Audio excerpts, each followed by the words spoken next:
Hey guys, what's going on? Welcome back to the Leading Edge Cricket Podcast. It has been a hell of a long time, but we're back. We're back with a vengeance. We're back talking Ben Stokes and Brendan McCullum and Rob Key, how the trifecta has caused such a stir in Test cricket that it's breaking the game, Rich. We're reviewing their first year in play. We are, mate. It's brilliant to be back. It's been a long old time, hasn't it? I think, was it August time or something? July, August last time we did something. It's all Rob's fault, everybody. Sorry. Yeah, it's been one hell of a year, hasn't it? Test cricket is our primary focus. And we've got to get the word out of the way, haven't we, first? Bazball has been something different. It's changing the game of Test cricket. It's making it an exciting game. Young up and coming players like Ray and Ahmed are going, I used to think it was a bit boring, and now it's amazing. He loves it. We love it. We need to look back, Rob. We need to look back. This time last year, we were not excited about Test cricket. We were not. We were in a woeful state. We got pumped in Australia. We got pumped in the West Indies, despite scoring 500 twice. Carried by Joe Root, of course. But we were in a dismal state. We'd just dropped James Anderson and Stuart Broad as well. And we did a podcast early January going, this is it. This is the end. I still can't get my head around the logic for doing that. I understand it if you'd ask them to just say, lads, we're just going to rest you. You don't need to come on this series. You're too important to us. We'll rest you. And we're just going to have a look at some more players. But no, they were trying to manoeuvre Anderson and Broad into the retirement queue. It did not work. England did not work without them. And they're still going strong. The greatest partnership in Test history now. Most wickets. Yeah. In Test history, I mean, the greatest. People can argue that one, but statistically, with wickets, they are the greatest. And what a stupid idea it was to try and chuck them on the scrap heap. Yeah, we were just in a bad spot, mate. We're doing some work pre-pod, and that kind of 15 months pre Rob Key coming in and McCullum and Stokes and everyone, we were averaging 23 with the bat and a strike rate of 45. We had issues through the board, didn't we? We were talking before we came on, and we did a podcast just before McCullum came in, or when he came in, and said, what are the things he needs to fix in this England team? And the list was massive. Everything. It was. There was openers. We needed someone to bat at 3. We needed someone to bat at 5, because Bairstow come in and scored a couple of hundreds, but we didn't think there was longevity there because his game slightly mistreated in the Test arena for a while, and we was looking at the bowlers going, well, who's going to take over from Broad and Anderson? Yeah. We've got fast bowlers that can't stay fit. We've still got fast bowlers that can't stay fit. Who's going to take over from Broad and Anderson? Yeah. Who's your wicket keeper? Who's your spinner? Jack Leach was not the new Jack Leach, the new all-improved 2.0 Jack Leach, was he? We didn't have a clue what was going on with that Test side. It was a shambles. Yeah, it was. So what we're going to do, we're going to have a little walk down memory lane and just recap the last year of the Stokes, McCullum, Key trifecta, and pick apart some of the good, some of the bad, what it actually means. We've got some really interesting stats on player performances, pre-Bazball, post-Bazball, how it actually lines up to the history of Test cricket and how out of the box this approach is, and how successful it's been. Yeah, absolutely. So where are we now? We're recording this end of March, aren't we? April, we're starting another month to wait. We'd got Rob Key in position by now, hadn't we? That was the important thing. It was a new vision, wasn't it? We were a little bit concerned it might have been a little bit of the old jobs for the mates, jobs for the boys appointment, but he had something a little bit different about him. He was trying something a little bit different. And the first thing he did for the Test arena especially, and that's what we're focusing on, we're not looking at the white ball stuff, is that he appointed Ben Stokes as captain. It was a little bit concerning whether or not he was the only option, really, in all seriousness, to replace Root. And Root, if you remember at West Indies tour, he was still adamant he wanted to carry on, even though he looked like he'd spent 3 months on the front line in Vietnam or something. He did not look a happy guy. He's a happy guy now. We should all let you know, spoil the end there. But we got Stokes in, which was a really important appointment, and then Brendan McCullum arrived, Rob. Now, it's really interesting because apparently he was approached by Rob Key, wasn't he? Because he knows him and all the rest of it. Yeah. But he approached him about the white ball job originally, but then just because of how kind of interesting that the actual job was, and what sort of a challenge it was, he saw the opportunity. And just it obviously did enough to convince Rob Key. Gary Kirsten, Simon Katich, they were other people up for the role. It would have been interesting to see where we would have been with them. I think it would have been a much more traditional approach over the last year, and we certainly wouldn't have seen the acceleration and new mentality. But McCullum came in, and he was talking about that you just enjoyed several robust conversations with Rob Key about the direction of travel for the team, and have found his enthusiasm contagious. I'm no stranger to bringing about change within the team environment. I can't wait to get started. Rob Key, I just find this quite funny. He spoke about changing cultures. McCullum's got a history of that, and changing culture and environments for the better. And he ended his little quotes with saying, "Time for us all to buckle up and get ready for the ride." Rob Key knew. Rob Key was pulling the strings. Rob Key, I thought might be a bit of a flash in the pan in this role, but actually he was really smart. He was like, Ben Stokes is my guy. The first thing he did was get in the car and drive to see Ben Stokes to nail down that decision. And then it's a case of, you're the top dog, what do you want to do? You want to align philosophies throughout and set the tone, and he did that.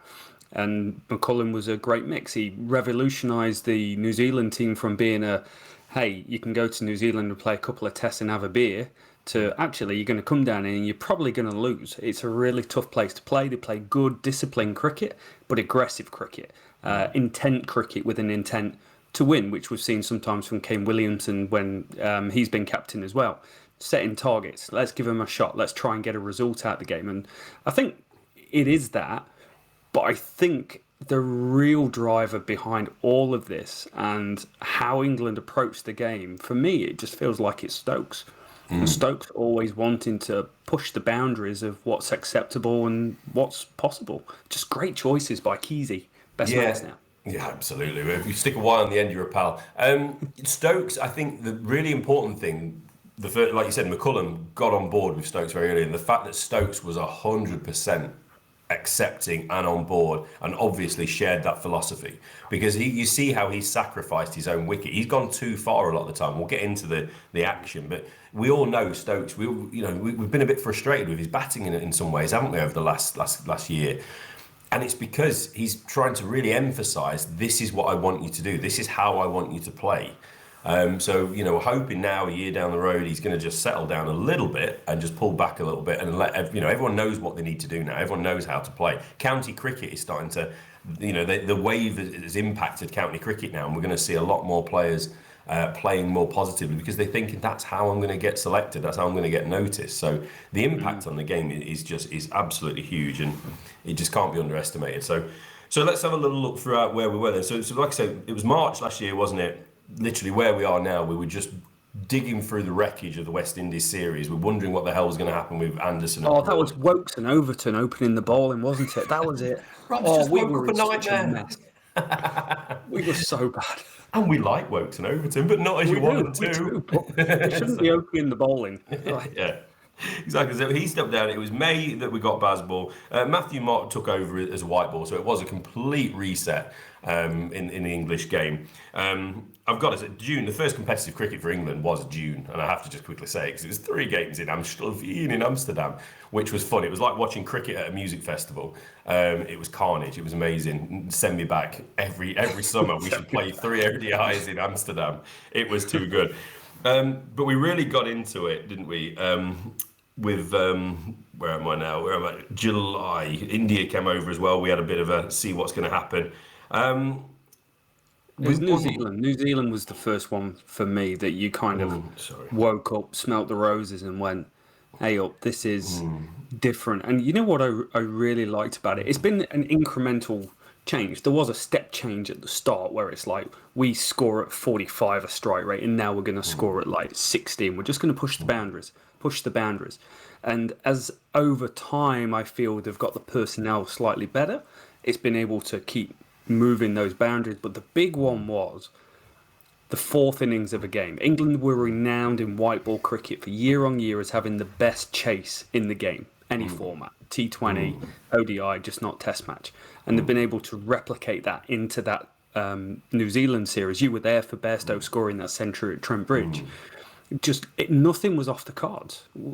290 for 3, 290 for 4, we'll chase 320. Like, it's completely changed Test cricket, and no longer going, well, they've got to chase 200 on a fifth day pitch. Well, actually, you've got 7 guys at slipping, you've got all these gaps in the V in front of me, and I'm just going to keep belting into these gaps. Yeah, you saw everything. I mean, New Zealand, obviously, 3-0 win. It was unbelievably convincing. It was just a chase-a-thon every time. It's just set a score. We're going to knock it off. It's simple as that. What I really liked as well is just the top of the order as well. I mean, there's one game, wasn't it? One of the chases, Alex Lees came in. He was the opener at the time. First 3 balls of the innings, he pumped for 4 at Trent Bridge. Yeah, that was the mentality. It was just going out and going for it. And the Bairstow series, I'm not going to say innings, just the Bairstow series was something we've never ever seen before. And this is, we're jumping ahead to where we are today. How the hell do we get Johnny Bairstow back in the team? That's a conversation for another day, but he's going to get back in the team once he's fit. He has to, because we can't forget how incredible. We've never seen performances like what Johnny Bairstow did in the Test arena last summer for that New Zealand series.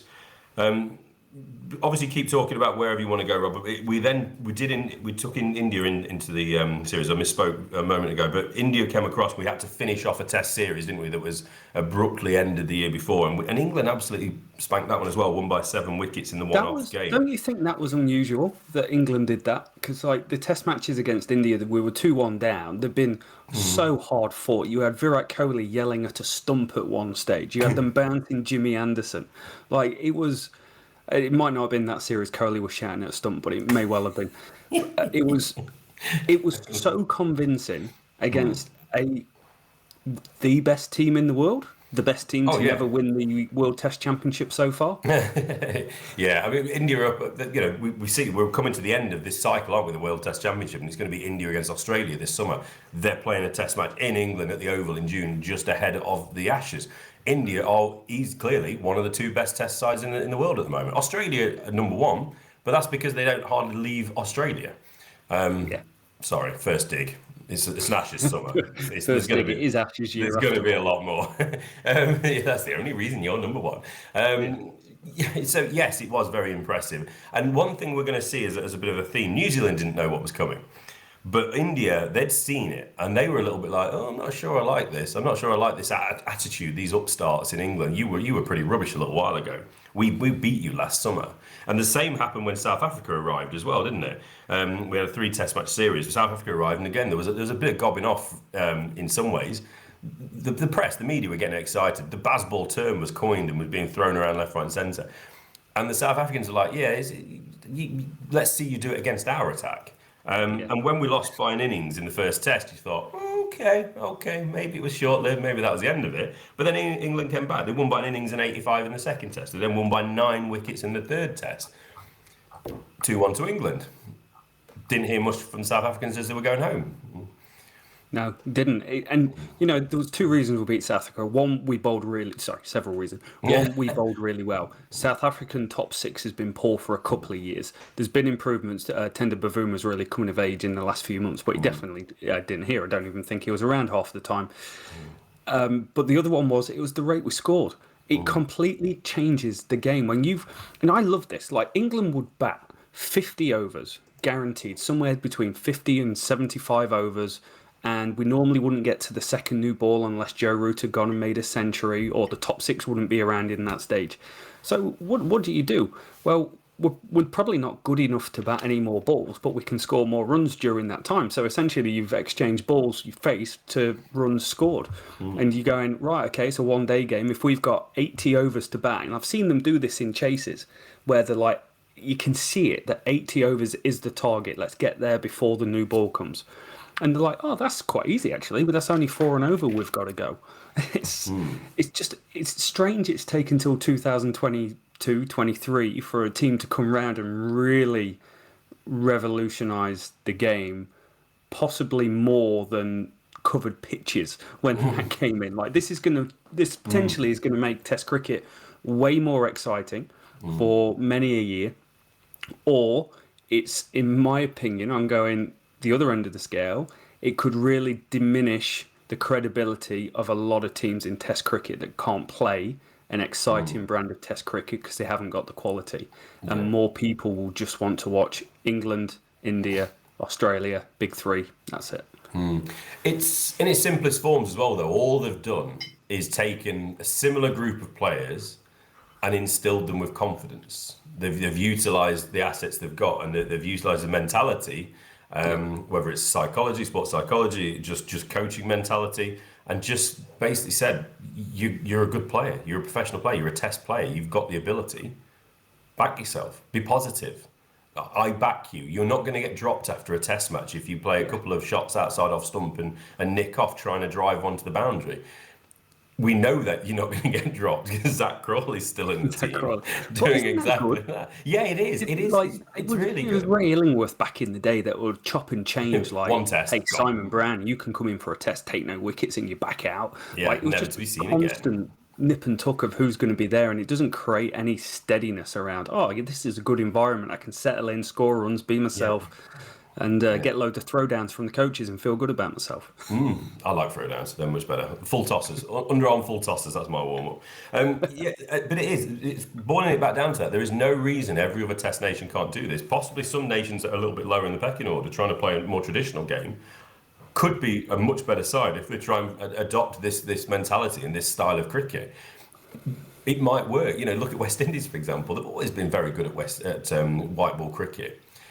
Why not? Why not play this style, this brand? But you need the backing, you need the support, not just of your coach, not just of your captain, but also the people above the coach. Your equivalents of your Rob Keys and your hierarchy. If results aren't going well, you need to stay the course and push through and just make sure you get that mentality through.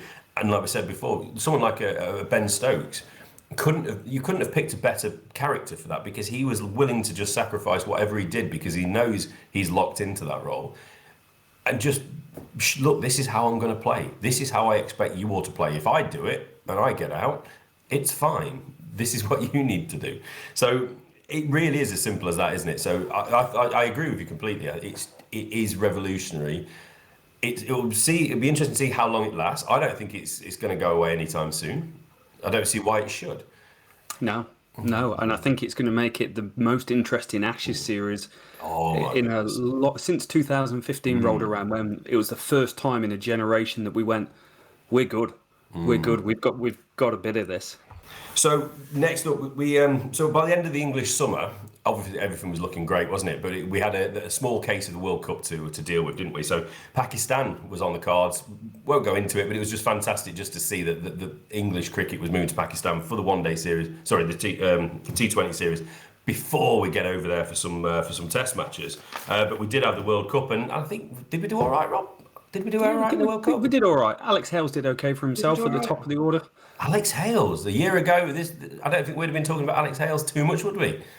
Not mentioning him, not thinking, well, you know what, he's the best T20 franchise opener in the world, doesn't play in the IPL, doesn't play international cricket. He might do all right.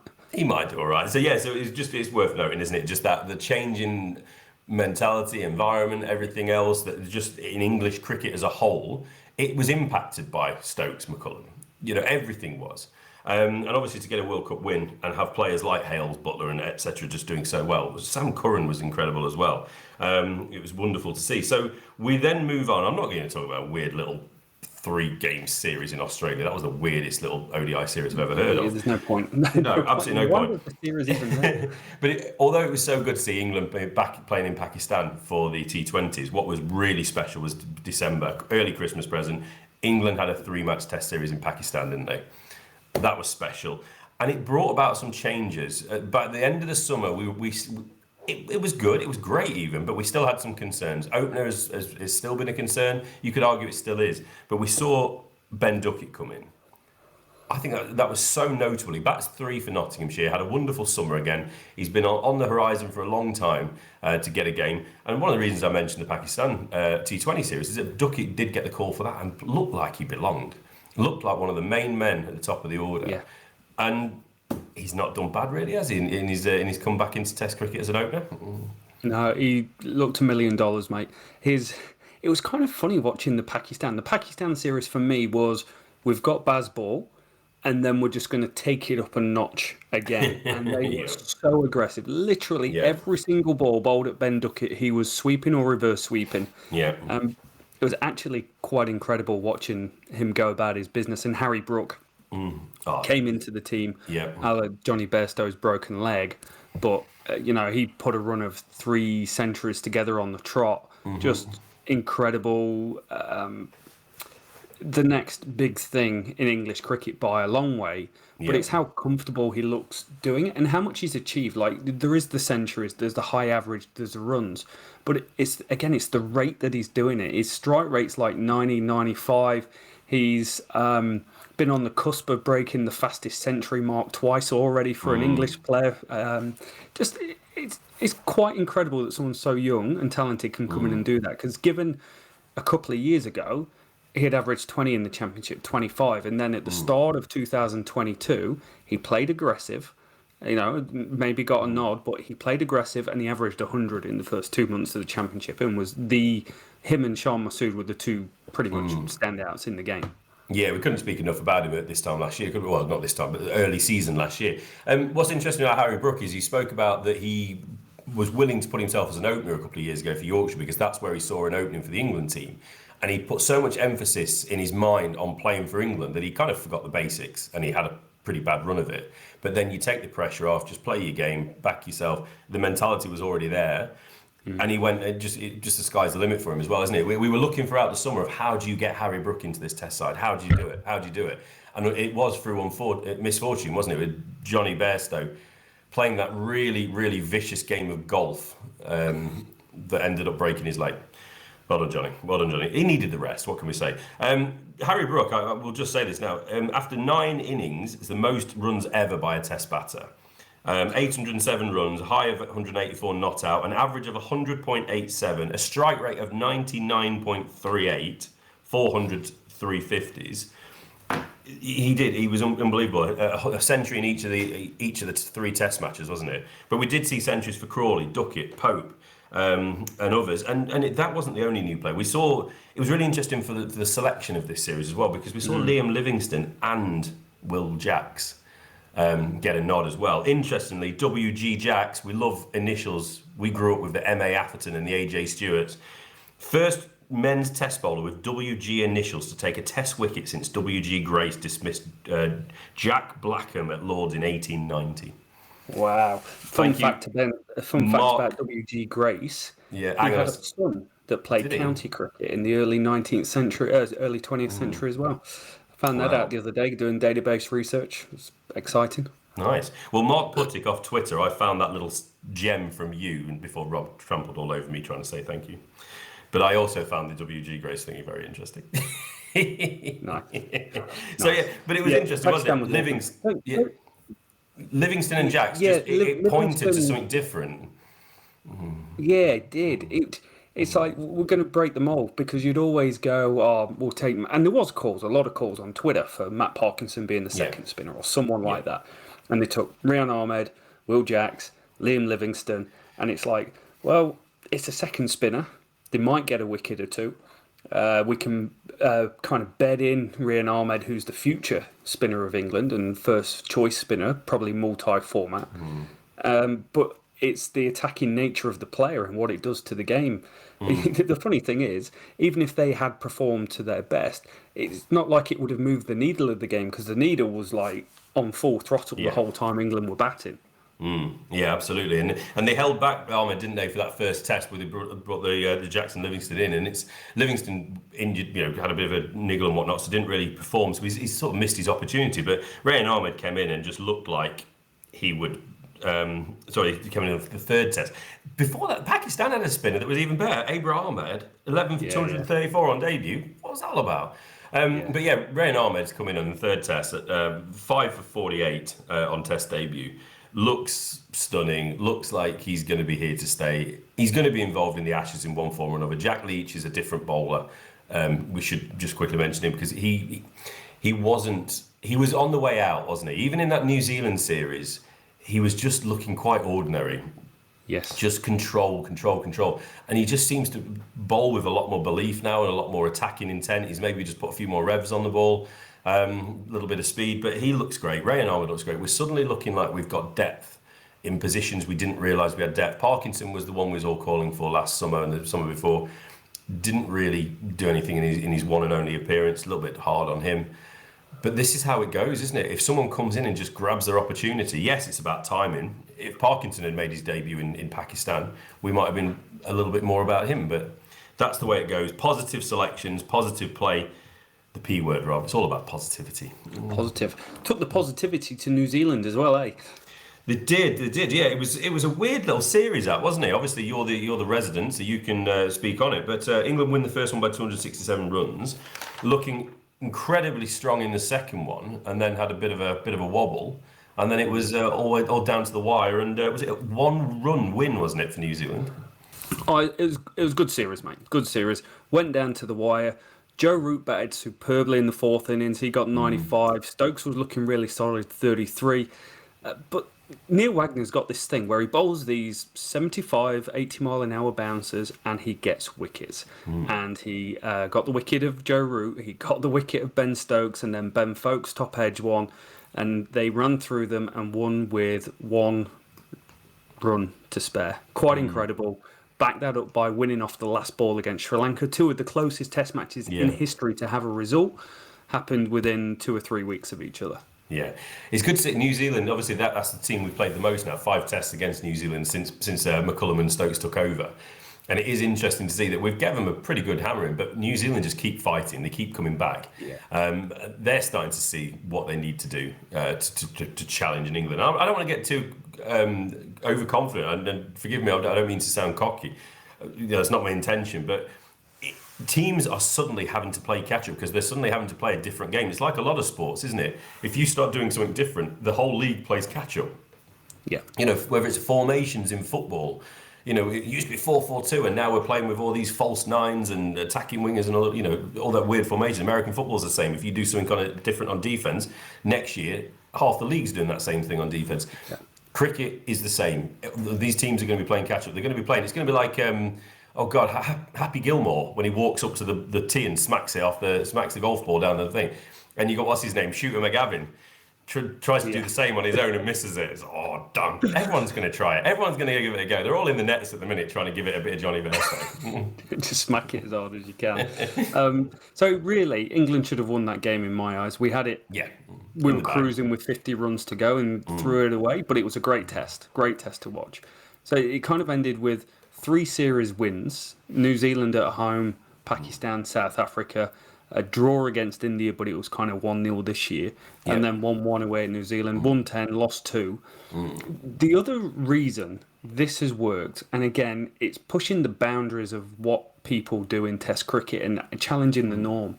I thought their use of declarations has been revolutionary. Their batting going, we're going to bat 60 overs on the first day of a test and declare. That's the target, because then we've got 20 overs bowling under lights.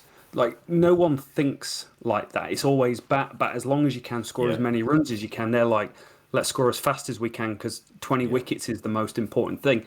And you see it from the bowler's strike rates. Like the bowler strike, every single bowler in this England team, their strike rate is better than it was 18 months before this regime came into play. And it's interesting as well, isn't it? Because it's like, look, we've got 5 days to play, but how many times do we lose a day? When draws often end because it's either a pathetic pitch that you can't get anyone out on and people bat for 2.5 days, or it's because you lose time to weather. If you're moving the game ahead, you're getting ahead of the game before the weather comes. If you're already into the second innings of the game by the close of play on the first day, it's not because you've been skilled for 80. It's because you put 300 plus on the board, 400 on the board, and you want to have a bowl at the oppo. So, yeah, everything's different. I can't express how much, because we love Test cricket, Rob. We've always been passionate about Test cricket first and foremost. We put up with T20. We enjoy it, but it's more of a put up with. It's not the same for us. And to see it suddenly come to the fore like it has done, and everyone be talking about it, and people watching it, it's like 2005. What was it? The famous Ashes, 2005. Yeah. It's like you had people saying, "Oh, I don't really like cricket, but I've been watching it." Or years later, I remember watching that series. We're going to get back into that. If we could just get the odd test in this summer back on terrestrial TV, honestly, this game, forget 100, you can rip that up and throw it away. you just need a few days of Test cricket, and the whole nation will be talking about cricket again. It will. Honestly, it could have that feel. If we pump the Ashes and beat Australia, I've said pump too many times. Oh, mate. But if we beat Australia, too many times, too long living down here, I'm saying pump all the time. I'm going to pump this cup of tea right now. There we go, just like England are. But it does have that feel. There's a bandwagon that's empty and it's ready for all these people just to jump on and go, whoa, this has got Freddie Flintoff, Kevin Peterson sort of vibes that's taking it to the Aussies. Yeah, 100%. And we've got the players that can do it. We've got players that can capture imagination out with the likes of Stoke. You've got Bairstow potentially coming back in, Brook, Root. At the top of the order, Duckett. Duckett's come back in as if he deserved the, it. Just look at him. It's the right decision. Good call up. But again, this talks to that same thing, doesn't it? About who they're selecting, who they're identifying. The old regime would not have gone Ben Duckett at the top of the order. Ben Duckett might have got a game at number 5 if he was really lucky and there'd been enough injuries. But they identified the talent, they identified the technique. How difficult is he to bowl at? Incredibly difficult. I think I tweeted during the first test when we were down in New Zealand. I was like, where the hell do you bowl at him? Anything marginally short, given his stature, is a short ball to him, and he cuts and pulls really well. He's so aggressive. I think he had a strike rate of like 70 odd last year in the championship, stood out like a sore thumb.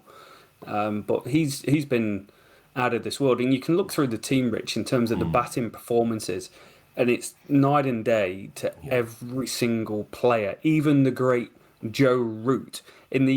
So if you look at stats pre-Bazball, and I'm talking 1st of January 2021 to 31st of March 2022.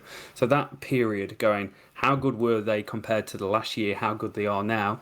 Every single player that played in that first period and has played under Brendan McCullum has a higher average. Every single player that's batted, this is including bowlers, who's played in that period has a better strike rate than what they did. The only omission is Jack Leach's average is down 2.59. Everyone else is up. Ben Stokes is up 21. Harry Brook's done pretty well for himself. But even Joe Root averaged 55 during that time. He's averaging 62 under Stokes. And he's doing it not at a 55 strike rate like he was. He's doing it at 75, Rich. It's a constant theme all the way throughout. And they understand declarations. They understand the match. They understand momentum. And it's the best thing that has happened to Test cricket since, I want to say, Kevin Peterson debuted for England. Do you know what? Back in those days, I was actually a Kevin Peterson fan. Watched him at Notts before he played for England. I was part of the get him in the Test side or get him in an England shirt fan base. Yeah, you're probably right. It feels like we're building up to, and it's funny, isn't it? How this is the time we are building up to an Ashes series at home. It has that similarity. There was an excitement about English cricket back in that time, 2004-05, as we went to take on that team and had that amazing series. This is going to be ridiculous as well. I'm absolutely ready for it. Joe Root's just interesting though, because Joe Root, I think he probably admitted himself, it took him a little bit of time to understand his place after being captain. That's difficult once you've been captain and dropping back into side, but also his place in this side as a batter. We know how good he is. He knows how good he is. He's one of the best that's ever done it for England. But it did just take him a little time. What's his responsibility now? What's his role? How is he supposed to play? Does he play his own game or does he have to adapt? And we're starting to see that, aren't we, over the winter? He's starting to find his stride, and that's quite worrying for every other nation. For Australia, that's quite worrying. It's a hell of a worry, mate. It's just so different, and it does take time, even for greats, to work it out. But he has, because he's averaging more and he's doing it quicker. And when he scored runs, like he was carrying England for a long time, constantly. It was always Joe Root. Now he's surrounded by people. It's a different game, but he does look like he's enjoying himself doing it. For context, players in this team got a strike rate of 75. We had a strike rate of 45 before Bazball came for the previous 18. That's 30 points higher, and the average has gone up 13 runs as well. Yeah, it feels a long way away from Dom Sibley batting out, having a net on in a Test match arena to bat out for a draw against New Zealand. That was probably the bottom of the barrel for me. That was the low point. But that was like the mentality that Silverwood's drilled into this team is don't lose. Completely wrong. It's don't lose first, maybe try and win one every so often. Yeah. Yeah, quite incredible actually. Yeah, when you hold those two things together, that's when you really start seeing the difference. And when we started seeing the declarations and the targets we were chasing versus the targets we refused to chase the year before, which were minuscule in comparison, it just made a mockery of what was going on in the England Test cricket ranks the season before. Not blaming Sibley per se, it was the whole mentality of the team, whether that's the captain and everybody else. And I'm glad Root's been able to see this future, because I think he was probably part of that we need to move on from some of these players. I'm sure he had a say in that. You wouldn't have dropped Anderson and Broad previous winter if Root hadn't signed off on that. So it's great that he's been able to see this, and he's been able to just clear his mind completely and wake up from the malaise of the Test arena before and gone, oh my God, yeah, okay, sorry, we're good. This is what we should have been doing. Test cricket is almost like the ultimate win now mentality as well, because there's not that many games a year. Yeah. And reputations are made and lost in a series at times. If you have a really bad series against a short ball, you get found out, and that may be you done for a while. Like if that sort of player. Yeah. So winning is important, and you've got to have your best players to win, not build your system going, who's going to be the next bowler after Anderson because he's 39. Well, he's 41 and he's still averaging less than 20. So let's maybe kick the can down the road, create better opportunities for people to play higher level of cricket, play England lines across the world, bring the jute ball in, Cookenborough ball in. Like I like that sort of stuff. So create the system that means people slot in ready, not when you're going, oh, half the team's injured. We've got no bowlers, and we've just dropped the two best bowlers we've ever had. Yeah, exactly. It's continuity, isn't it? And you mentioned England Lions. It's interesting you do, because over the winter we saw what was happening there. They played over in Sri Lanka, a couple of draws, but we had a situation with Jamie Smith, the young Surrey player, wicketkeeper, potentially the future wicketkeeper for England, hit the fastest ever 100, 71 ball 100. Fastest for Lions, went on to make 126 off just 82 deliveries. It's already filtering through. This is how we want to play. Again, using the football analogy, if your academy is playing the same system and style of play as your first team, it's going to be a nice transition. The Barcelona way, everyone plays the same way. It's already happening. The Lions are doing exactly the same thing, aren't they? So can't wait for the Ashes, mate. We started this where we said that we needed a number 3. We weren't sure about the openers. We needed a number 5, a wicketkeeper, a spinner, and who's the next seamers.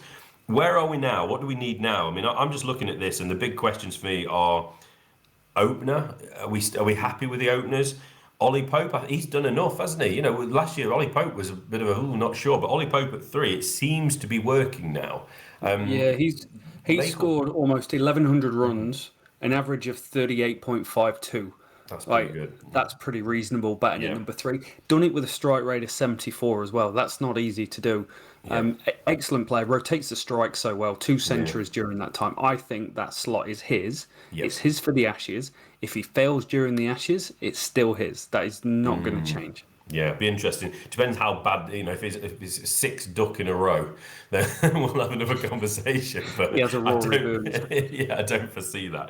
Shouldn't talk about Rory Burns like that. He was a class county player and a pretty decent Test player, just didn't quite kick on. Exactly. So we'll look at this another day, and especially as we build up to the Ashes, we've got plenty of content coming for that. But, you look at Crawley at the top, he's got to start the summer well, hasn't he? That's a question mark. Third seamer. I don't think it's necessarily a third seamer, oh God, who's it going to be? It's more... Well, there's Ollie Robinson in situ alongside Broad and Anderson, but then there's Jofra coming back from injury, isn't there? There's a whole cavalcade of seamers like rampaging down the road ready for this third spot. Matty Potts was doing it last year. You got the Overtons, everybody, Mark Wood. There's loads to pick from. I feel we're removed from the whole Craig Overton, Chris Wokes conversation. I feel that ship's sailed enough now where they're not the contention. They're dropping down the Matt order. Fisher coming in the West Indies as well for a Test match. Yes. Okay, bit of work to do, but looked okay. I think it's going to be a rotation of Broad, Archer, Wood, Jamie Overton, especially against Australia. The pace of Archer really caused them problems back in 2019. Like I can see Broad left arm. Broad left arm at the Gabba down in Australia, bowling round the wicket today. Oh wait, they didn't pick him in the first Test of the Ashes down in Australia, did they? No, they didn't. Hopefully they do Shambles. things right this time. Yeah, absolutely. And it's that there's going to be some brave selections as well. If we need to, Ray and Ahmed's going to get chucked into that team, and the man can bat. He got 100 last year as well, so we might suddenly have that number 8 of the future. Let's slow down a little bit with him. Let's drip him in here and there, but he's going to bat. He's going to play at some point in this Ashes series. I'm certain of it. And selections I absolutely love. Wicketkeeper, love Ben Stokes. We all love Ben Stokes, but you're looking at that. That's potentially how you get Bairstow back in. The other thing that's starting to do the rounds a bit. My concern is Ben Stokes. He's having cortisone injections to get him through the IPL. He's going to play as a batsman, not as a bowler. Fair play to him getting over there. It's probably better preparation playing the odd T20 than it is a cold 4-day game at Durham. So no problems there. Plus he gets paid a ton of cash as well. But Stokes, he's not an all-rounder. If he can't bowl, loses the balance of the team a little bit. There's talk of him potentially going up to open. I think Stokes Open, would Rob. almost have to be in a. I think he'd have to be in a box, not to take the ball and bowl. A bit like, remember Flintoff? Flintoff was like that. He had that last series in the Ashes. He cleaned Mike Hussey up with a 95, 96 mile an hour ball on one knee, team on his back. Like Stokes is that sort of guy. Yeah. So he'll be fine. He'll bowl during the Ashes unless he's in hospital.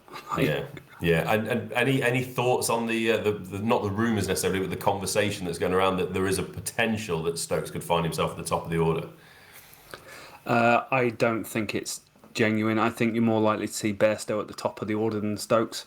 Interesting. Would be my personal opinion. The problem with Bairstow, he's such a good player of spin. He gives you that solidarity in the middle of the order. Him and Joe Root are exceptional at it, and Harry Brook is quite good as well. So it's a difficult one. If they go outside of the ring, then it's an interesting conversation. I think the Ashes, you've got to bring in someone with some experience would be good. I did a video on Keaton Jennings being the opener for the Pakistan series. And didn't do anything with it because he didn't open. No. I made a call that Keaton Jennings is in the best spot he's ever been in career-wise, mentally. Changed his technique. Spoke about it on the preview pod that's coming out. Changed his hands techniques based on watching videos of Matty Hayden. And I think I was saying yesterday, it's what you do when you're in. And Keaton Jennings and good players fail almost as much as everyone else. They get out for less than 20 like everyone else. But when they get in, they score enough runs to really make it count. And Jennings really did that last year. Yeah, it just shows you, doesn't it? Just this final word from me, this is really, but it just shows you where we are now. A year or so ago, we were going, who the hell are the openers? God, we've had Sibley, we've had Burns, Crawley's not really doing anything. What do we do next? We've now got, potentially, you could put Keaton Jennings and Hasib Hamid, who both got about 1,200 runs last summer. Hasib Hamid captained the Lions. Jennings has played, England obviously previously. 2 excellent players that are probably playing better now than they were when they were in the England side. Undoubtedly for Jennings and more absolutely for Hasib's strike rate, career strike rate of 43, scored at 65 last year. Changed his game. 1,200 runs, most runs he's ever scored, 4 centuries in the year. He was outstanding. And then there's a plethora. We've got a whole range of podcasts coming out where we kind of go through the England depth chart like we did last year. And there's some really exciting, really talented openers that just need a little bit more time playing county cricket before they're ready. But I think the future's brighter than it's been for a while, actually. Yeah, 100%. And last word, all these members at these county grounds around I'm going to be so intrigued to see the trickle effect of the Test arena, the Bazball, the Stokes axis of influence. If it, you're going to see counties playing the same way now, in a similar way. I can't wait to see how the county member grumblers are going to be. Whoa, what a horrible shot! Oh, what's dreadful! What are you doing? Well, you see it when Stokes gets out, when he's tracked someone pulling it on the length. Like, you've just got to accept that's how we're trying to play. There's a target in the team that they're trying to get to in a certain amount of time, and it's team first, not player. And I saw tweets going, he's not living up to his potential. Him as captain has far exceeded any reputation that he had as a player. It's exacerbated how good he is. If there was a Hall of Fame in cricket, you've got Stokes here, like, great, one of the best all-rounders England's ever had, top 3. And now you've put him as a captain. He's got to be. If this goes on for another couple of years, he's going to be in conversation for the best England captain of all time. Yeah, absolutely, absolutely. And not long ago, I would have happily taken an Adam Hollioake as just a captain who didn't really bat and didn't really bowl that much in 4 or 5 day cricket. So if we've got someone like Stokes who can do what he can do, yeah, sky's the limit. So I'm ready for this Ashes, Rob. We've got a long time to wait, haven't we, until they get across here. We're talking June time for that World Test Championship, and then the Ashes after that. 5 Test matches this summer. And then we're going to keep half an eye as we go as well on how England are going to look before they go over for 5 Tests in India. Yeah, exactly. We'll have the preview podcast out for the County Championship, have a bit of a summer preview. We'll break down the depth chart. We'll do openers, middle orders, all-rounders, wicket-keepers, spinners and seamers. And then we're going to be pretty much ready for the Ashes to get going. And then we're in full flight. It's the most intriguing, exciting Ashes since 2005. It really is. It is, mate. And the fact that we've got Australia, then India coming up let's see, in 10 Test time, we'll really see what Bazball's all about. Yeah, exactly. I tell you what, if Bazball wins the Ashes and it goes to India and wins cricket, which no one's done for about a decade, won a series there,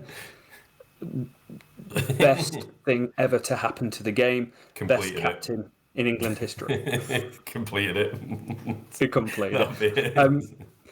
Thank you so much for listening, everyone. I hope you've had a great time. It's good to kind of reminisce over the last year. It is the most exciting time as an England cricket fan in a generation, 20 years. So can't wait for the summer to roll around. It's going to be awesome. Thank you so much for listening. Subscribe wherever you are listening. If you are still listening, leave a big thumbs up. A 5-star review goes a long way. And we will catch you guys next time.